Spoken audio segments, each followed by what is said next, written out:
Dapat tentang ekologi? Ada? Baca dulu.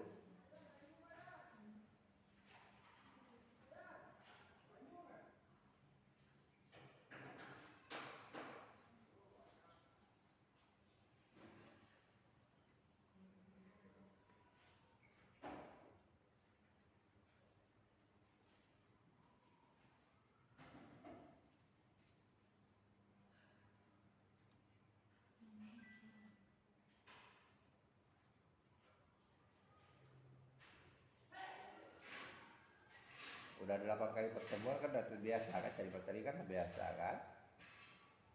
Ya ini langkah awal, bukan berarti ada dilarang baca buku, tidak. Anda nanti bisa dalami di buku. Tidak juga di Google itu bisa kita pegang sepenuhnya, tapi paling tidak pengantarnya kita bisa tahu teori itu. Ya. Lebih pahamnya ya Anda baca jurnal, kecuali jurnal ya. Ya kalau jurnal itu tidak diragukan lagi, karena itu hasil penelitian orang, makalah orang. Makanya kalau sekarang ini orang lebih cenderung referensinya di jurnal, lebih segar, lebih baru. Nah, boleh, kan itu Anda baca juga jurnalnya, jadi di jurnal gitu.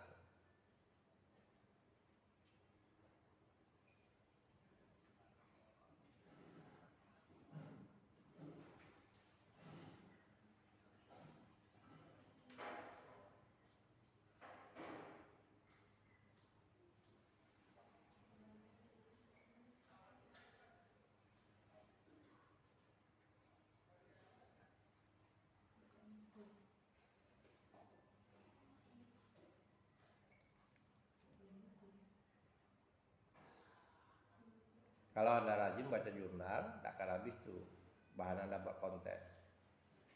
Ya, saya lihat dari konten Anda aja tahu saya, oh ini aja sebentar, semenit, 2 menit selesai kontennya. Berarti dia tidak dalami. Tapi kalau dalami itu panjang video Anda itu, konten Anda. Oke, silakan yang pendapat, yang mau baca. Ya, silakan kamu. Teori ekologi merupakan sebuah teori yang menekankan pada pengaruh lingkungan dalam perkembangan setiap individu, di mana perkembangan peserta didik merupakan hasil interaksi antara alam sekitar dengan peserta didik tersebut. Iya. Ada lagi? Ya, silahkan. Ekologi sastra adalah studi mengenai pedoman yang berkaitan dengan menulis dan membaca, yang menggambarkan serta mempengaruhi interaksi makhluk hidup dengan alam sekitar pada sebuah karya sastra. Oke. Nah, contoh, Anda baca Laskar Pelangi? Ya, kalau tidak baca nonton filmnya aja, ya. Kan ada anak sekolah, kita lihat alamnya sekolah itu yang terumbu, sekolah Muhammadiyah terumbu. Lalu ada salah seorang tuh pergi naik sepeda, tahu-tahu dia menjumpai buaya nyebrang, ya kan? Nah, bagaimana sebetulnya pemilihannya tokoh dengan binatang buas? Ya, dia tidak merasa takut, ya, tapi dia bisa langsung ke sekolah. Coba kalau orang kota jumpa itu bisa seminggu demamnya kan. Padahal dia orang Bangka Belitung itu biasa, karena dia kan laut. Nah, itu contohnya arti kehidupan antara alam dengan masyarakat digambarkan begitu dia saling menjaga, tidak saling mengganggu, tidak saling merusak. Nah, itu contohnya di Laskar Pelangi itu gambaran tentang, bisa kita kaji tentang ekologi tadi, alamnya Bangka Belitung. Walaupun kita tidak sempat ke Bangka Belitung, ya, saya belum sempat ke Bangka Belitung. Kalau saya pernah ngajak ke Bangka Belitung itu waktu saya dengan jabatan, tapi tidak sempat. Karena Bangka Belitung itu alamnya itu hampir sama dengan alamnya kampungnya Pak Uzar. Jadi banyak batu-batu. Ya, kalau di kampungnya Pak Uzar itu banyak batu-batu. Di laut tuh banyak batu-batu besar gitu. Bangka Belitung, laut itu alamnya. Jadi itu yang dikata-kata di ekologi. Coba ada lagi yang lain yang bisa membaca lagi, yang menambahkan? Ayo. iya silakan. Berproses untuk tingkat turun tangan.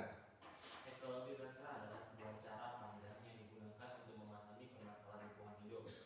Hal yang dibahas terkait dengan ekologi sastra adalah adanya keterkaitan antara lingkungan hidup dengan sastra. Ekologi sastra adalah suatu ilmu yang mempelajari cara manusia beradaptasi dan menjaga lingkungan dengan baik. Iya. Jadi sekali lagi kita bisa menggambarkan bagaimana masyarakat atau tokoh-tokoh pada cerita itu terhadap lingkungannya. Oke. Nah, lalu kita bisa juga membandingkan dengan kondisi sekarang. Ngerti? Anda kalau baca buku Pak Tenas, tebal bukunya. Sekarang di sini ada orang Hindu, ada enggak orang Hindu? Siapa orang Hindu sini? Orang Pelalawan tahu? Ada orang Pelalawan. Kalian tahu enggak orang apa? Orang Petalangan. Petalang. Nah, di suku Talang itu dia ada cerita yang diceritakan dulu. Kalau sampai sekarang, kalau cerita itu namanya Honda sampai Honda ada di luar, siapa Honda di luar? Honda, siapa punya Honda di luar? Geser yang di belakang mobil. Coba, siapa yang Honda di belakang? Bukan. Yang baru datang. Coba digeser ke depan karena mobil mau keluar. Saya ulang lagi, ya. Dalam ceritanya suku Petalangan itu udah ditulis oleh Pak Tenas Effendi. Ceritanya namanya Nyanyian Panjang. Judulnya cerita itu terisi nyanyian panjang, ya. Ada yang baru datang kemana? Yang tadi siapa baru datang? Coba lihat, perhatikan.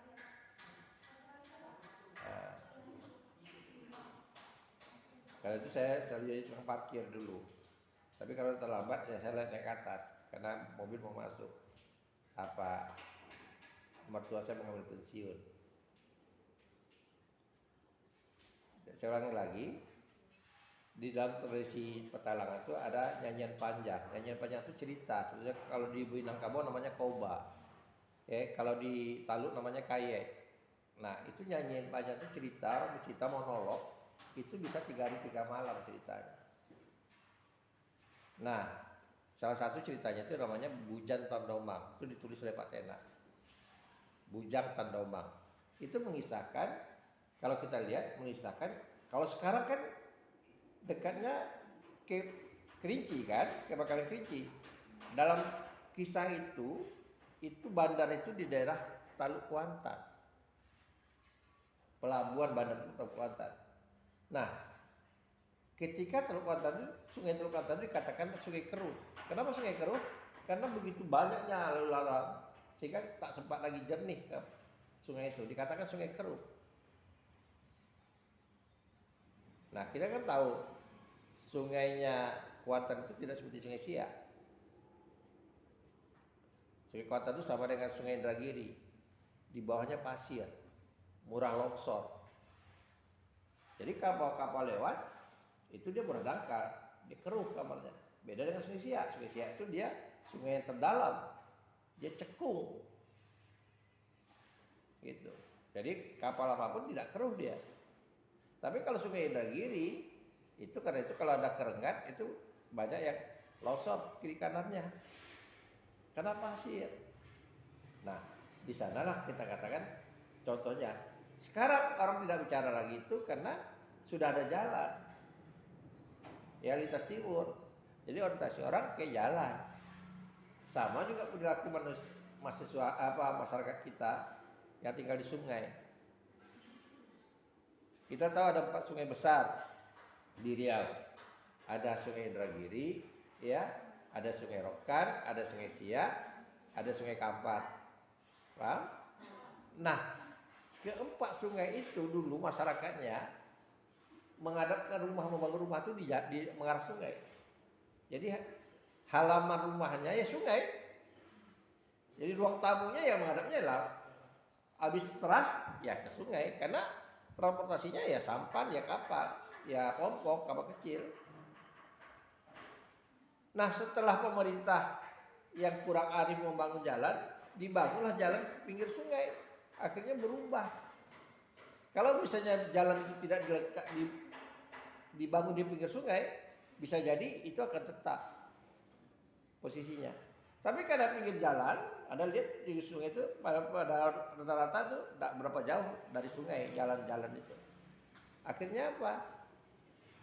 Berbalik ke arah jalan raya rumah masyarakat.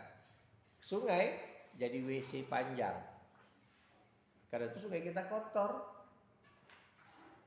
Kenapa? Ada lihat Ciliwung. Ya, rata-rata tuh tempat pembuangan. Jadi ibaratnya dapur. Orang buang sampah ya di sungai aja. Orang buang WC juga di sungai aja. Orang kapar tahu tuh, kalau mau mandi di sungai hati-hati. Tahu nanti ada berak orang di atas. Dulu tidak.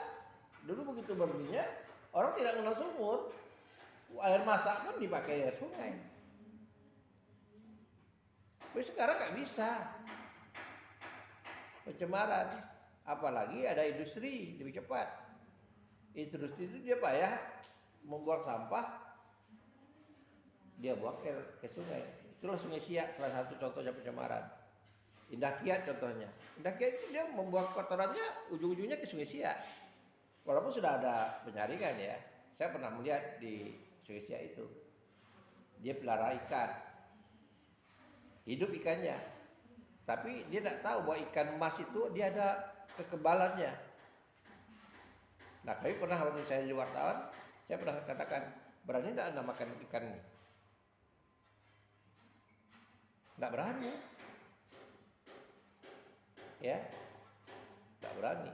Karena ikan itu kan dia sering beradaptasi.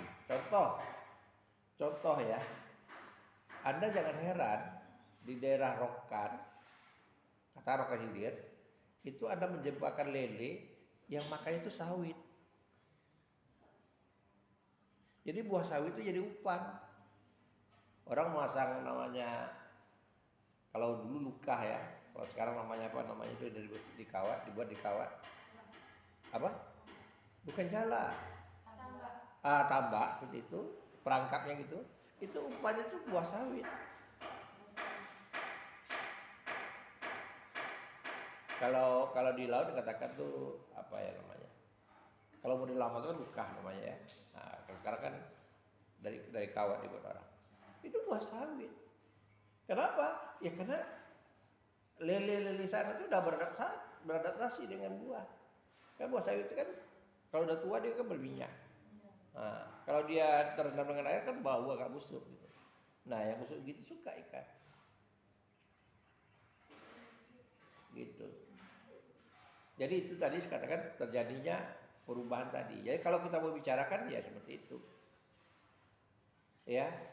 Dan beda lagi ini saya mau kasih contoh kenyataannya di Riau aja. Siapa orang Bangkinang di sini? Ada orang Bangkinang enggak? Orang Bangkinang? Enggak ada ya. Ada keluarga Bangkinang seberang sungai. Nanti ada kalau kalian lewat jalan tol itu tembusnya namanya Kampung Gadang. Nyebrangnya ada jembatan, nyebrang ke Bangkinang. Nah, kita telusuri pagi sungai itu, kalau sebelah kiri arah ke Bangkinang itu namanya daerah kampungnya namanya Langgini. Langgini. Di depannya seberang sungai itu Kampung Gadang, Muara Uwai, Pulau, Salo, terus sampai ke Kuok kampungnya Ibu Asna. Prohasna itu Salo, Kuok.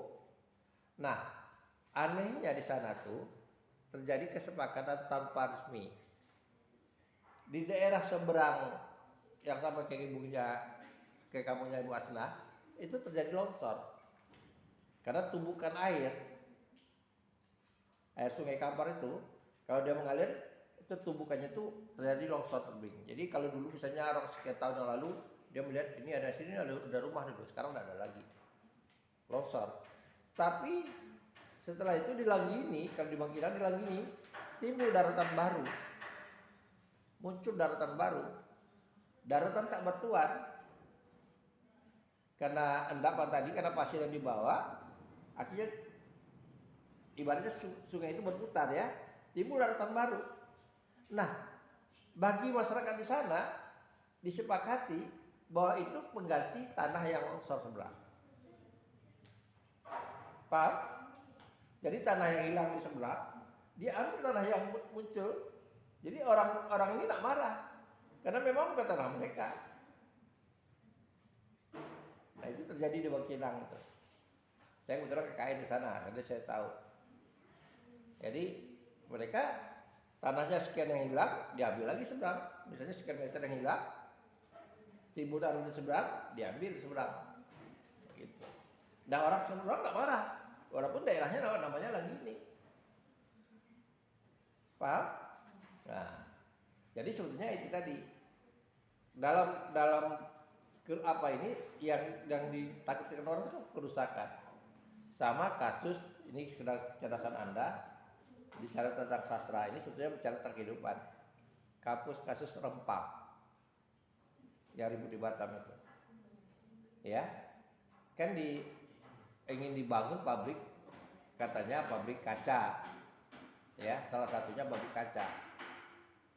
Kemudian ada pabrik listrik solar, ya panel solar untuk listrik yang dicanakan ekspornya ke Singapura karena mengharapkan tuh ke tenaga matahari, karena situ ada pasir ya yang potensi untuk buat kaca, ya. Tapi bagi orang kalau itu pasirnya dikeruk, lingkungan di sana akan rusak. Nelayan tidak akan ada lagi apalagi. Sama juga ketika pemerintah Jokowi mengizinkan kembali menjual pasir ke Singapura. Secara utuh-utuh. Tapi kita rugi. Singapura semakin luas daratannya, semakin dekat dengan kita semakin hilang pulau. Kalau Anda percaya nanti Anda bisa pergi ke Singapura atau dari Johor Bahru tuh lewat itu. Singapura nggak mahal loh. Anda nabung deh sekarang. Kalau nggak percaya jual HP Anda bisa ada ke Singapura. Yang penting punya paspor. Singapura itu bisa kita pulang hari dari Batam. Ya, pagi-pagi jam 6 udah berangkat. Ya, saya dulu saya sering ke Batam, ke Tanjung Pinang. Bahkan ada pedagang-pedagang yang dia jual ikan teri. Nah ikan teri, Indomie itu dijual Singapura. Tapi bukan secara resmi masuknya. Jadi pas dia sampai kapal sudah ada pedagang di Singapura yang ngambil. Dibelinya rupiah, dijualnya dengan dolar. Itu besar loh. Anda tahu rokok sempurna di Malaysia itu 2 kali lipat dari harga kita. Dulu rokok sempurna itu masih 8.000, sementara di Malaysia itu sudah hitungannya kalau dirupiahkan jadi 18.000. Karena itu banyak rokok itu diseludupkan orang ke Malaysia tanpa cukai. Jadi dibelinya rokok di pabrik, belum ada cukai, pita cukai nggak ada, lalu dijualnya lewat rupa. Ya, kayak orang tuh kalau lolos dia karena itu tadi lebih dari 2 kali lipat untungnya. Jadi kembali lagi ke persoalan kita, itu yang kita bicarakan hari ini tentang ekologi tadi. Tentu Anda harus cari karya sastra objeknya yang bicara tentang alam, tentang budaya. Ya. Kalau misalkan kita cuma alam aja yang kita kaji, Pak, Tidak ada masalah. Kan ruang lingkupnya nih, ruang lingkupnya alam dan budaya, ruang lingkupnya itu. Jadi bisa jadi Anda menggambarkan itu dengan kondisi yang ada pada masa itu aja. Ada bicara objektif, bisa jadi Anda bandingkan dengan kondisi sekarang. Ya, contoh dulu di Pulau Lawan itu hutan banyak, ada namanya batang sialang. Ya, jadi kalau ada kerengat dulu di pinggir jalan itu banyak orang jual madu. Karena hasil dari sialang. Sialang itu bagi yang nggak tahu, ada pohon besar, namanya pohon sialang, itu ratusan madu, lebah bersarang. Dan itu masyarakat sana tahu ini suku mana yang punya. Jadi mereka tidak mengambil. Dan itu mengambilnya pakai mantra. Nah, setelah masuk era Indah Kiat, era PP, mereka menganggap hutan itu tidak ada hutan belantara. Mereka tebang. Termasuk Arara Abadi. Mereka tebang kayu-kayu itu karena mereka menghentikan kayunya. Akhirnya masyarakat nuntut. Terpaksa mereka ganti rugi. Tapi ya, mereka ganti rugi. Oke, sementara tradisi itu kan menumbuhkan kayu itu kan lama. Dia hanya di pokok sialang itu aja, lebah tuh mau bersarang. Itu. Nah, sekarang tradisi itu memang adalah tidak banyak lagi ya, sampai kayak Kuansing sana ada pohon sialang, tapi tidak sebanyak dulu. Dulu ribuan batang gitu. Oke, ada lagi yang mau tanya? Ada? Tentang pembahasan kita hari ini ada enggak? Udah paham? Jadi Anda carakan Anda buat seperti biasa, Anda buat tentang teori ekologi sastra itu, lalu bagaimana terapannya dalam karya sastra. Ya. Penerapan itu yang saya anggap Anda paham. Paham teori, tidak paham terapan itu apa? Anda bisa mampu beli kendaraan, tapi tidak bisa bawa kendaraan itu apa? Ya. Nah itu aja pembahasan kita hari ini. Kalau tidak ada pertanyaan lain, saya ingat kepada Anda, ini kuliah ke-8. Ketua tingkat nanti sudah di fotokopi absennya. Saya laporkan ke jurusan, ya. Nah, nanti fotokopi yang fotokopi secara ke saya. Ada laporkan dulu boleh, ya. Sampai jam 8. Ya, karena besok saya ada di kampus. Besok pagi saya ada di kampus. Kalau mau besok silakan. Di ruangan seminar. Besok ada seminar. Saya besok pagi ada di seminar.